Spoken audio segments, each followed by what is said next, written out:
Some of you may or may not know who this guy is, but when I mention his name, you'll know exactly what I'm talking about. But this guy's name is Stephen Paddock.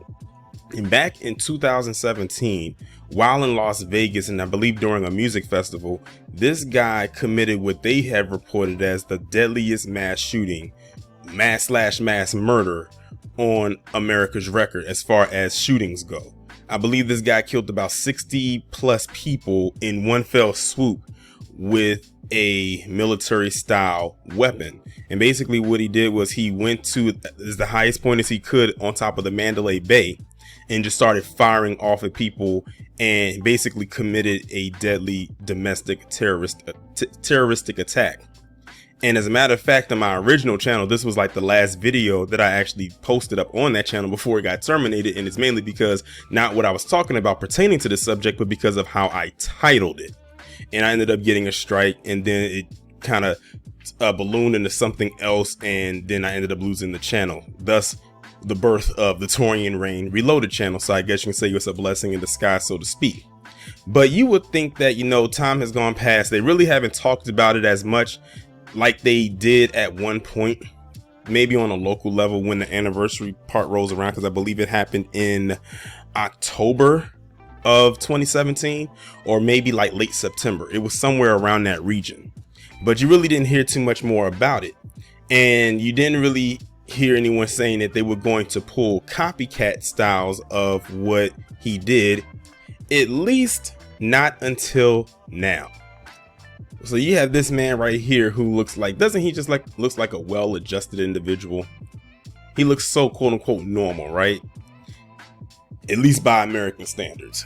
This man's name is Matthew DeSavio, and he is 33 years old, and he was actually prepared to commit a copycat style mass domestic terroristic style shooting, much like Stephen Paddock did, like same location and everything.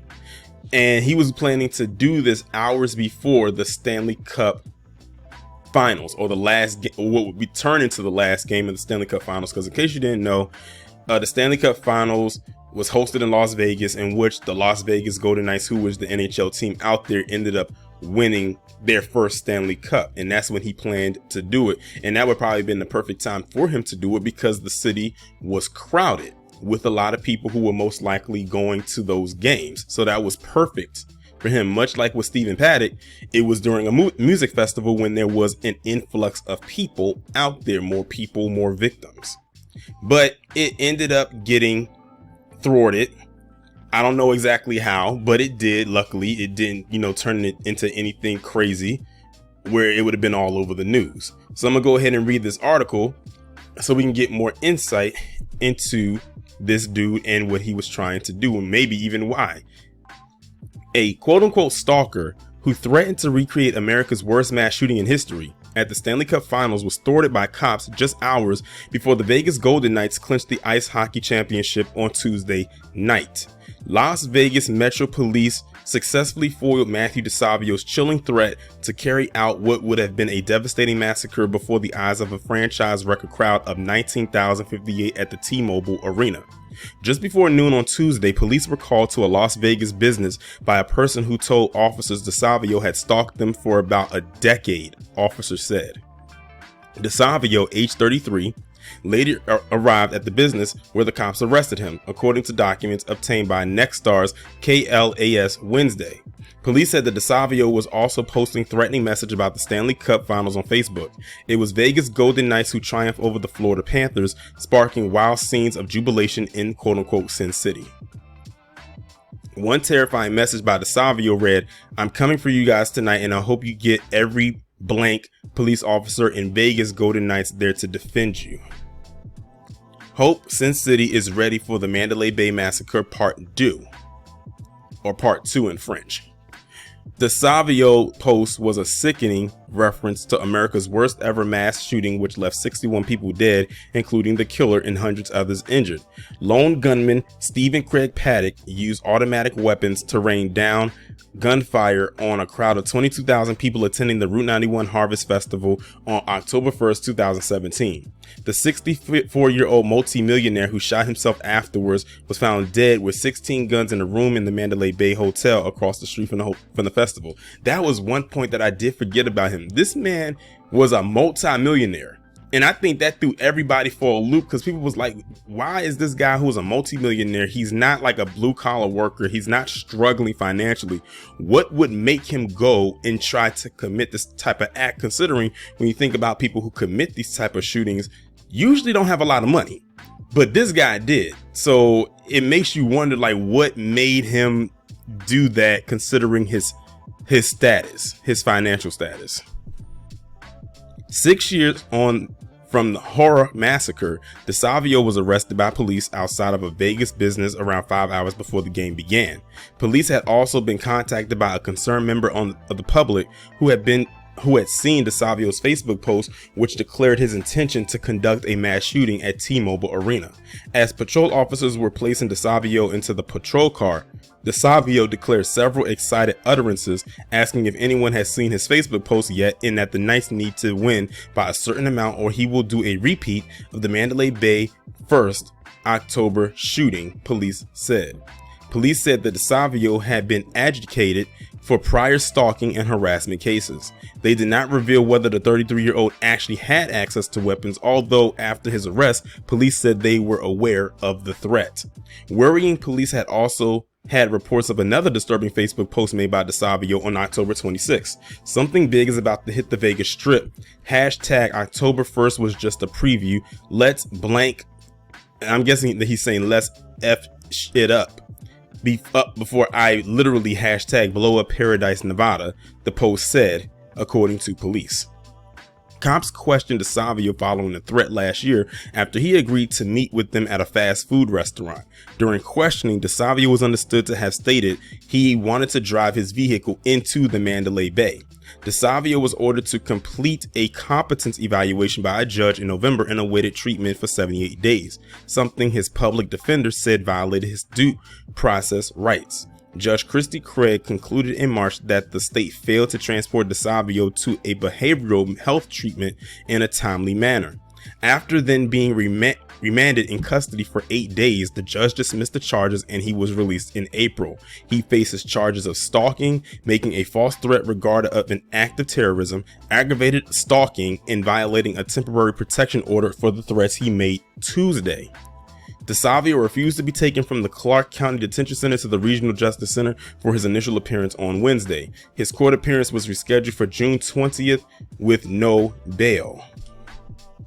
Now, let me just tell y'all that I am recording this video on June 19th, 2023. And the article that I read from was posted on June 15th, 2023. So if there's any updates coming forth as far as what happens at his court date, I'll either incorporate it into this video or I'll just leave a link to the update pinned down somewhere in the comments. But like I said, look at this guy right here. You can just tell this guy's off his rocker. And I'm gonna show y'all something else as well. Here's another mugshot of him. Now you can look at these two, that the mugshot that I had up there just now and this one, and tell these were taken at two different times. By the way his hair looks and because of the shirt. This guy looks crazy in both of them. The first one, he has this weird, wicked looking villainish type of grin, and this one looks like he's yelling or he's constipated and he's trying to shit a brick. But you can just tell this guy is off his rocker. So based on what we've seen so far, this guy clearly definitely has a history, and they said that he's been doing this stalker stuff for well over a decade. So he has some kind of gripe. Now keep in mind, when Stephen Paddock did what he did, Las Vegas didn't have any sports team of any kind. Now they have two. You know, they have a hockey team and a football team. Of course, you know, the football team is now the Las Vegas Raiders, which of course used to be the Oakland Raiders. And he literally was about to copy it down to a T. Now, granted, they said they didn't find any weapons there, or they didn't know if he had any weapons or not, but I'm glad they took the threat seriously, because you can't leave that up to chance, because you don't want to run the risk of what happened back in 2017 to happen again in 2023. So I'm glad that they took the threat seriously. Whenever someone says that they're threatening to do something like this, you take it seriously. And he put it out there on Facebook. Now, the dumbass in him putting it out there is what messed his little plan up. So actually, it's a blessing in disguise that he's so dumb for putting that out there, because had he not, and he just did what he did, then it would have been over. That's what gave Stephen Paddock the upper edge, because he didn't put out there what he planned on doing. But what was suspicious was that he was walking into the Mandalay Bay with these duffel bags. I remember that was one of the details, that he was walking into the hotel with these big duffel bags, and he would come back and forth, you know, throughout the day with these big duffel bags, and no one questioned it. Like, no one thought that was suspicious. And then all of a sudden, you know, what happened ended up happening. And then of course, when they looked at the surveillance footage, that's when they noticed that he was carrying these duffel bags, and it was like, oh, that had to be the weapons that he used to commit that shooting. But see, because he didn't put it out there for public consumption of what he planned on doing, no one would have known. No one was going to question it, because it was the perfect cover for him to do that at a hotel, because that could have just been disguised as luggage. This dude, on the other hand, he was making threats online and put it out there what he planned on doing. Whether or not he was actually being serious with his plan remains to be seen. But I'm glad that they took it serious enough to act on it before he had a chance to possibly do something. And that's how it should be. When people be making those threats like that, don't take it lightly and say, oh, they're just playing, they're just joking. No, you don't play and joke around with something like that. But either way, I'm glad that they captured him. And one other thing I wanted to mention before I actually close out this video is I'm noticing his last name. His last name is DeSavio. That doesn't sound quote unquote American to me.